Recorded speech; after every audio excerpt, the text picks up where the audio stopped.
When you look at the title of this film, The Night Comes for Us, you would think, yep, this sounds like the title of a horror movie.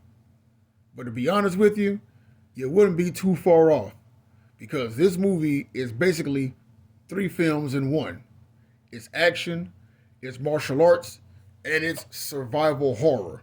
Now, granted, there aren't any monsters in there per se like a Jason or a Freddy Krueger, but watching this film for the 2 hours and 1 minute of its runtime, it's definitely a survival horror movie with the other two elements that I just mentioned. Now, here you have our main character, Ito, who is one of the six lieutenants, or the six C's as they call them, of the Triad. And they go on this mission to where they kill a bunch of villagers who are trying to hustle the Triads out of their money.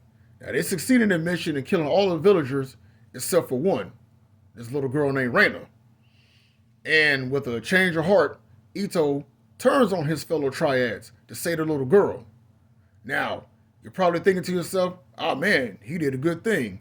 Well, sucks to be him because word gets back to the head Triad boss that Ito has turned on them. And this dude puts Lottie Dottie, everybody that's on payroll to go after Ito and the little girl and anyone who's friends and family with him. Associates, it don't matter. They want blood and they will stop at nothing to get it. Even to the point where the head triad boss gets Ito's best friend, Orion, to go after his best friend and kill him as well. And like I said, what ensues for 2 hours and 1 minute? Nothing but bloody violence. Now, let me point out, this movie is only available in its original Indonesian language, pretty much meaning subtitle. I know there's some people out there who don't care for subtitle films, but I'm one of those people, I don't give a damn either way.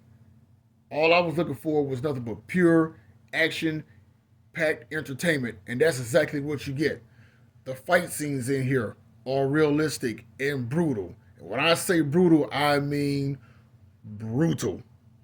Want to see a man get body slammed with some meat hooks, one to the throat and the other one to his groin, on top of a pool table, then get cut open? You got that. You want to see somebody getting stabbed in the mouth with a box cutter and he bites down on the box cutter and still kicking people's asses? You got that. You want to see somebody getting a grenade shoved down their throat and head blowed off while killing everybody else around them? You got that. The violence in this movie does not let up at all. And if you are faint of heart and got a sensitive stomach, this isn't for you. Speaking of which, your two leads in this movie, Ito and Arion, played by Joe Taslim and Iko Uwais, respectively, you might remember them if you saw them in The Raid Redemption, which is considered one of the best action movies of all time. And trust, their chemistry in this movie, it's pretty much reminiscent of what you saw in The Raid, except for them playing as teammates. They're actually on opposite ends. And when it gets to their fight scene, all I got to tell you is this.